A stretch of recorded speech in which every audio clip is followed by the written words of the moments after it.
Hey, what's the deal, YouTube? It's your girl, Miss Honey.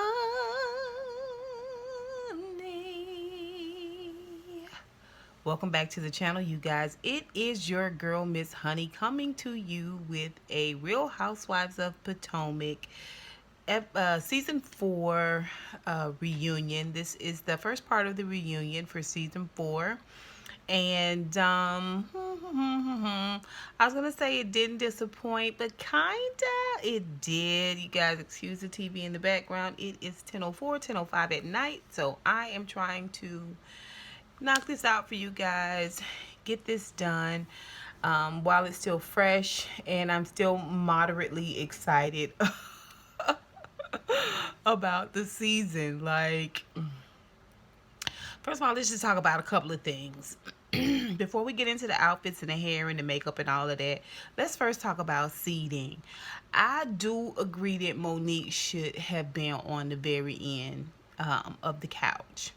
I do agree that Candace should have been moved up from having been on the very end of the couch last reunion.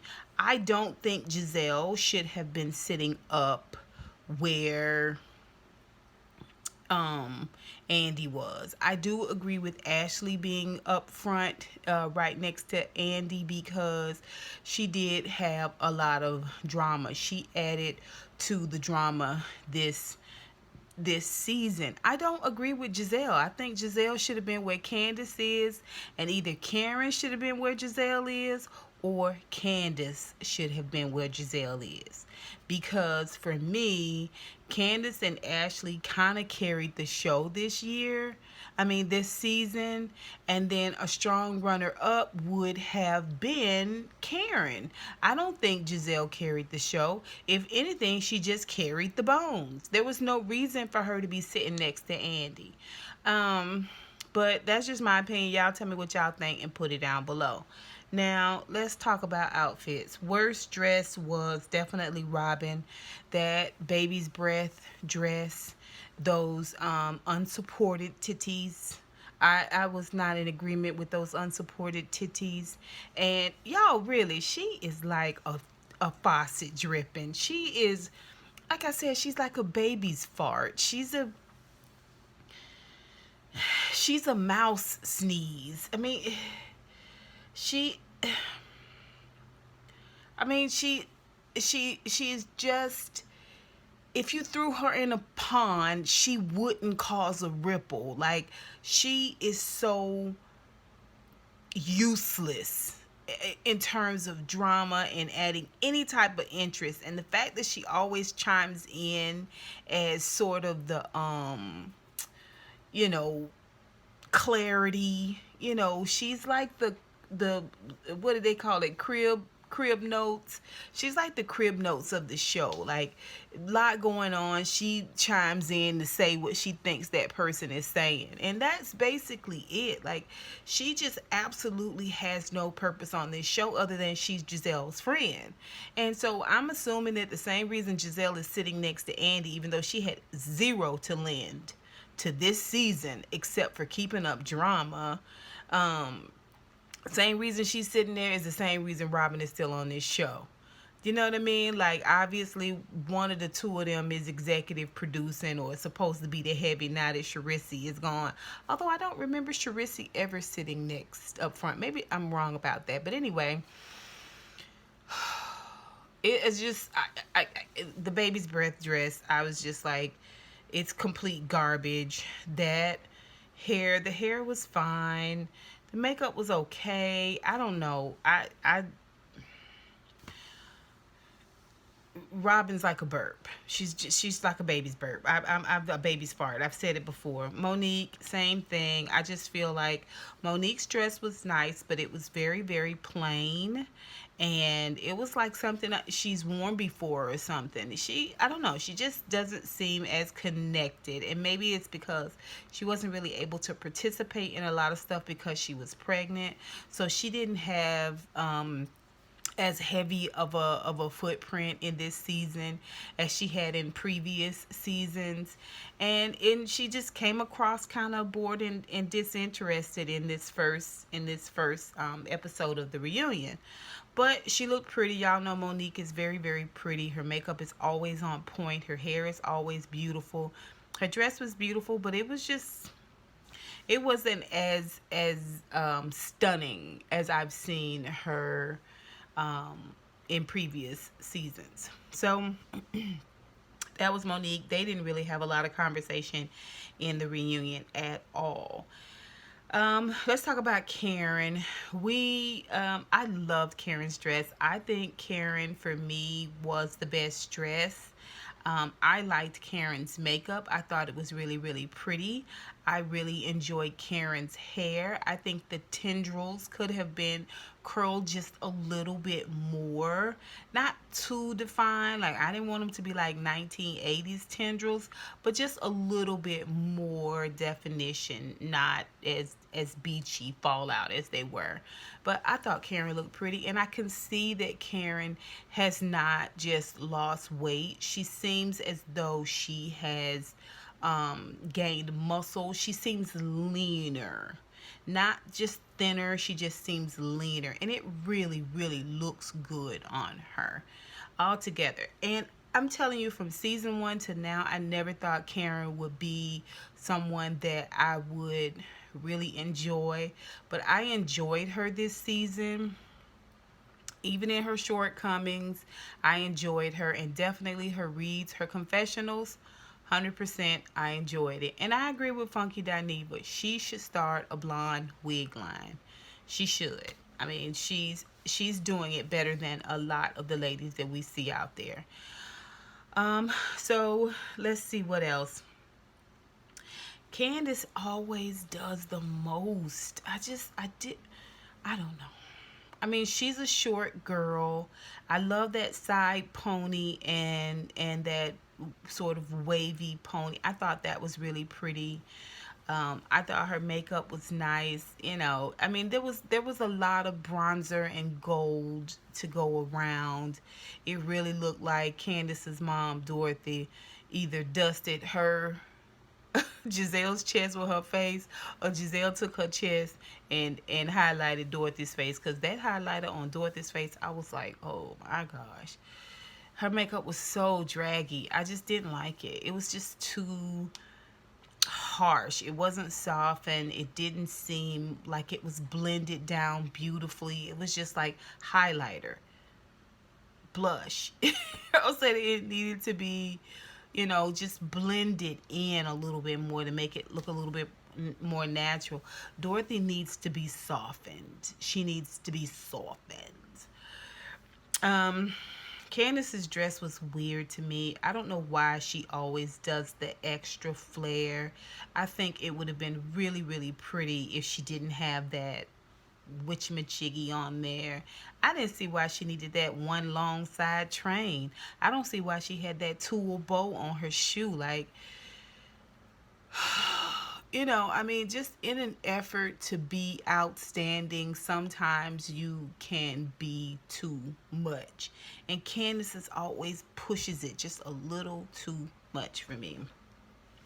I didn't like that brocade jumpsuit that Giselle had on. It's very difficult for me to just co-sign on Giselle. I didn't think her hair was done properly. To me, it she was giving us Tina Turner under the Thunderdome, but Tina's hair was big. She needed a big poof right here to just make her just a little bit more statuesque. I found it to be kind of flat.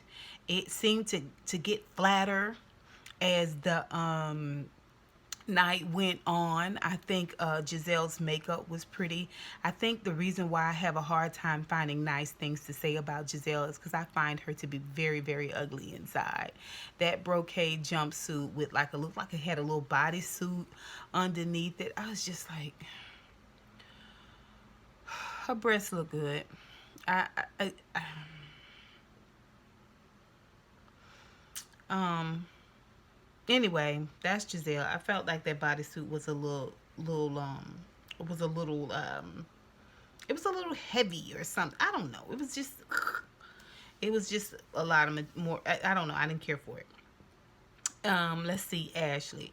Ashley was giving us Game of Thrones. I think she was trying to be ethereal, and she had that side, her hair pulled to the side in this dry finger wave, type situation. I think, like I said, she was trying to be ethereal, and she had a voice on her because she was kind of hoarse.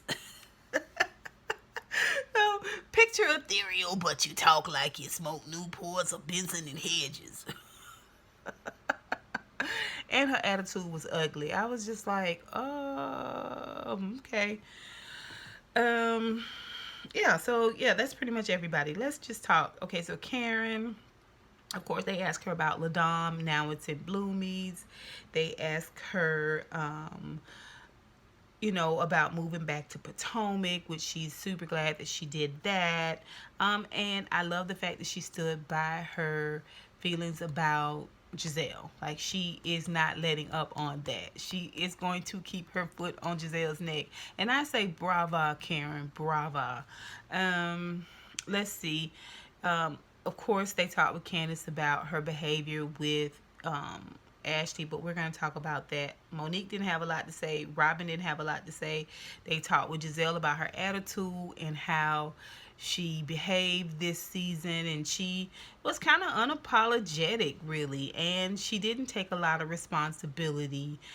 It's kind of like, hey, you guys know how it is. You know how we have to do for the drama, so suck it up. So she took no responsibility for being a witch. I think the whole Sherman situation was a fraud. I think that's why she don't want to talk about it. I think it was a fraud, and I don't think he was down for continuing to pretend. And what she did was kind of try and mediate that by blaming others and things that were said, or then she really couldn't go through with the whole um idea that he was this huge jerk and all of that. She really couldn't go through with that, because if he had have cleared it up, it would have made her look worse. I think Sherman is gone. We're not going to talk about the whole Sherman situation, because we don't want to pick at that scab. And that's what I gathered from the whole conversation. You guys tell me what you think. She did confirm that she's seeing Jamal Bryant again, which, they had a big service today. And I think Kanye West and 2 Chainz and T.I. and some other people were there. Kanye West preached and led the service. You guys, if you follow me on Instagram, it's my school of thought that Kanye West has a Messiah complex, and it's fitting. It's fitting. The fact that Giselle is supposed to be getting back with Jamal Bryant is fitting. You have to remember that church is big business, and it's big money. If Giselle is getting back with Jamal, it has nothing to do with love. I promise you. I stand by that. I don't take it back. I'm not going to say it allegedly. It doesn't have anything to do with love, in my opinion. It's about business. This is what's appropriate. He needs to put some things in place to look a little bit more presentable, a little bit more legit. If he's going to put something in place, it needs to be something that can be easily controlled. And Giselle is used to the game. She's a part of the game. I mean, every season she's playing the game on the show, and it needs to be aesthetically beautiful. Giselle is a beautiful woman.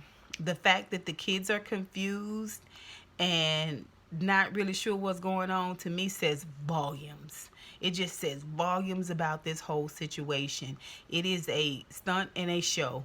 Even if they got married, it would be a stunt and a show. It's a stunt and a show for church, and it's a stunt and a show for storyline. I stand by that. I stand by that. Y'all mark your calendars. Let your girl know if she wrong, and let your girl know if she right. Okay? I'm telling you. I've been in church all my life. I know church folks. I know church folks. So, and I'm just loosely calling them church folks. They really are business partners. So that's all I have to say about that. I found Giselle's comments throughout this show to be laughable, and her sitting next to Andy, I found laughable as well. I kind of consider Giselle to be a bit of an insult, and it's like peeing over our heads and trying to make us think it's raining. She's not a viable part of this show in that she is not being held accountable for anything that goes on with her. She's not being questioned. She's not being challenged, and I don't see how that's right. I don't see how that's fair. But let's go on. So Candace and Ashley, first of all, Ashley is defensive from jump. Karen says something in the opening, Andy goes with each girl and, kind of tries to, hey, how's it going? How you doing? And Karen said something. It was something off cuff it was kind of a read, I guess, or shade or whatever. And she just was like defensive off the cuff, like, make sure you make the point that Michael is completely innocent of any and all wrongdoing for every thing that he's ever been accused of. Like, you want to make sure you drive that point home. I mean, like she said in her tweet, she's not holding any punches with the ladies. She had every intention on making sure everyone knew that the ladies knew that she was not holding any punches with the ladies. And it was true with Candace. I mean, the Candace situation where it's so hard to follow along with what's being said because Ashley knows that Candace will read her into the ground. She knows that Candace reads down. Okay? And so her goal is not to let Candace get a clean, clear one-liner at her or read at her without it being challenged and overtalked and not necessarily comes across very well. And so it's really exhausting to hear people over talk each other like that. I thought it was laughable that she would tell Candace that she's the only one on the show that doesn't have a valid career or is doing it. I forget what she said. She's the only one that's not doesn't have anything going on or doesn't do anything or something like that. I was like, so you think Robin busy? You busy, girl? What you busy doing? Don't say that restaurant. Do not say that restaurant. And Candace was grabbing her about it. I thought it was laughable that Giselle was trying to say that Candace goes too far, and that Ashley was saying that Candace is all vile. I was like, did you or did you not go way below the belt? Way below the belt with Katie. It pissed me off that they not even bringing Katie up. I feel like, what's the point if Katie's not there? We can't really talk about this season in detail if Katie is not there. I think Bravo is doing an injustice that not to have Katie there, okay, and not to have her a part of the show. But they gonna see. They gonna see. Yeah, and they tell her she's vile. I was like, first of all, Ashley, you the queen of vile. You're the queen of Val. All Karen was trying to tell you was that she cool with y'all being friends, but she gonna always have a problem with Michael not having been completely exonerated, and you just went ham on her. Ham on, that's why you don't have no friends. This why no one likes you. I was like, girl, you the queen of Val. You the queen of Val. But, I just kept hoping Ashley would bite her tongue. I really, really did. Like I said, Dorothy came out, Candace's mom, and I just feel like they gave her way too much time. I realize now that Dorothy's voice gets on my nerves. I also realize that Dorothy is so selfish. She's a very, very selfish individual. And she holds herself in very high esteem. I thought it was a little weird that Giselle was going to also drag Dorothy and say that, you know, Dorothy was telling her this and she met Dorothy. So here's for the record. If you meet Giselle, just keep it real brief with her. I wouldn't do a lot of talking with her because she's a true bone collector, and she be sitting right in your face and telling stuff that you've told, and knows she's telling it in a way that's kind of vicious. It seems like she offered some comments to Dorothy and they got to talking. Dorothy felt comfortable enough to say some things, and Giselle repeated it in true bone collector fashion. But you know, Dorothy's stick and move. She liked to stick and move, so she wasn't taking responsibility for anything. Um, and that's basically the episode. We had Ashley and Candace constantly talking over each other and arguing. Hopefully, we'll get to see Michael next episode. But that's it for Real Housewives of Potomac, Season 4 Reunion, Part 1. And until next time, honeybees, mwah, mwah, mwah.